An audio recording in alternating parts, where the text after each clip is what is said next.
Anong cat ang pwedeng matagpuan sa ilog? Ano? E di kitty-kitty.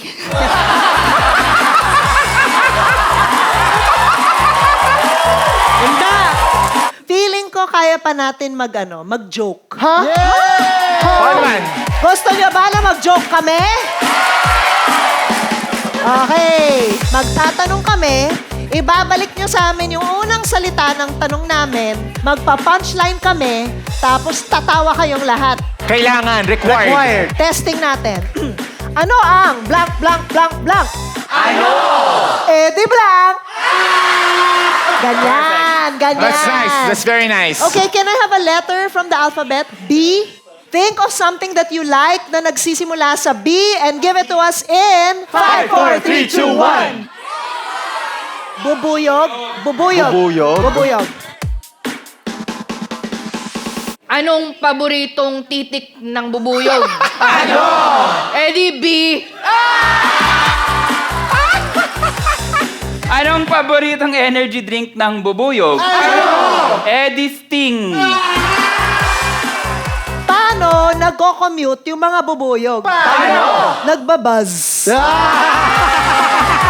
Ano ang hair regimen ng mga bubuyog? Ano? Eh di mag-honeycomb. Saan nakakahanap ng date ang mga bubuyog? Saan? E di sa Bumble. Fairness. So, nag-swipe siya. Sa Bumble, nagulat siya kasi nakita niya yung ex niya dyan. Ano sabi niya? Ano? Wasp. Saan nag-hangout sa gabi ang mga bubuyog? Saan? Sa Nectar. Ikaw. Bihira ka na mag-joke So, eh. nag-meet na sila sa Bumble. Anong tawag dun sa sobrang game na bubuyog? Ano? Hornets. O, saan pa tumatambay ang mga bubuyog kapag gabi? Saan? Sa Stripe Club. Mamaya.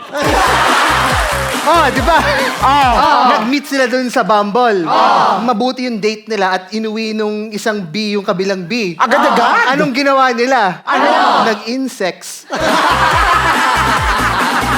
Habang nag-i-insect sila, anong sabi ng isang B? Ano?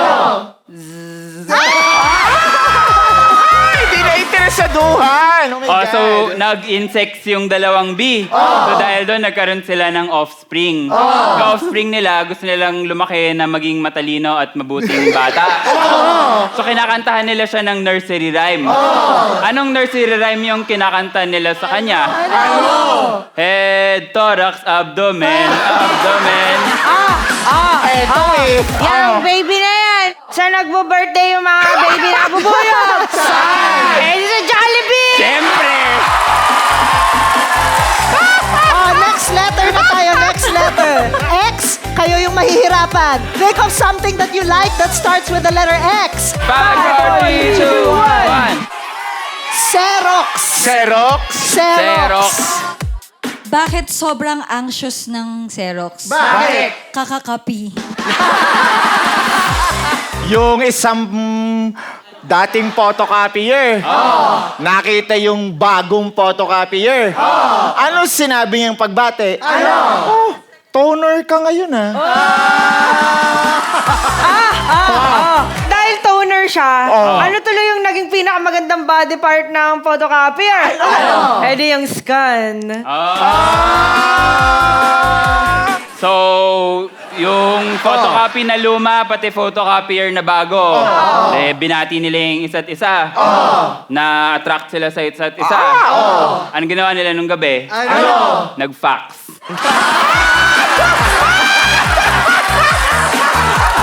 Next letter from up here. C. Think of something that you like that starts with C and 5, 4, 3, 2, 1. cat. Cat. Cat. Meow. Cat. Meow. Cat. Anong cat ang pwedeng matagpuan sa ilog? Ano? E di kitty-kitty.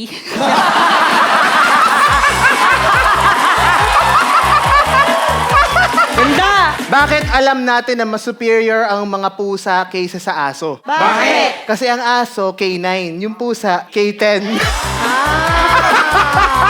Anong sabi nung proud na mom cat nung hindi, what? Carmen, go Kara. Anong sabi ng proud na mom cat doon sa anak niya nung pinagmamalaki siya? Ano? Oh, Persian. So, alam naman natin na mga pusa sikat sa Egypt. Bakit sikat rin sila sa China? Bakit? Dahil may Ming Dynasty. Akala ko kasi... Bakit? Sabihin mo! Yung ibang mga parents, mayabangan dito sa nanay ni Persian. Anong tawag nila sa nanay na yun? Ano? Feeling. So, nag-date yung dalawang pusa. After nung date, ano yung next nung isang pusa sa isang pusa? Ano? Saya, miss.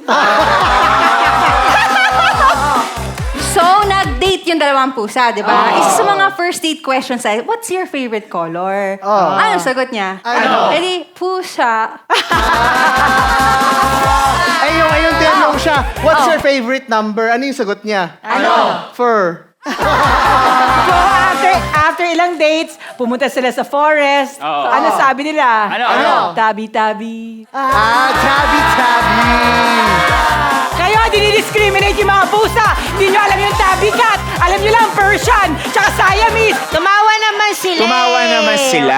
Alam Masakit! naman nila yun. Okay lang. Favorite ka namin. Paano mag-rap ang mga pusa? Paano? Eh di, yo, yo, yo, yo, yo. Eh, paano sila kumanta? Paano? Meow, meow. Ladies and gentlemen, give it up for Step with on-the-spot jokes. Spit Manila.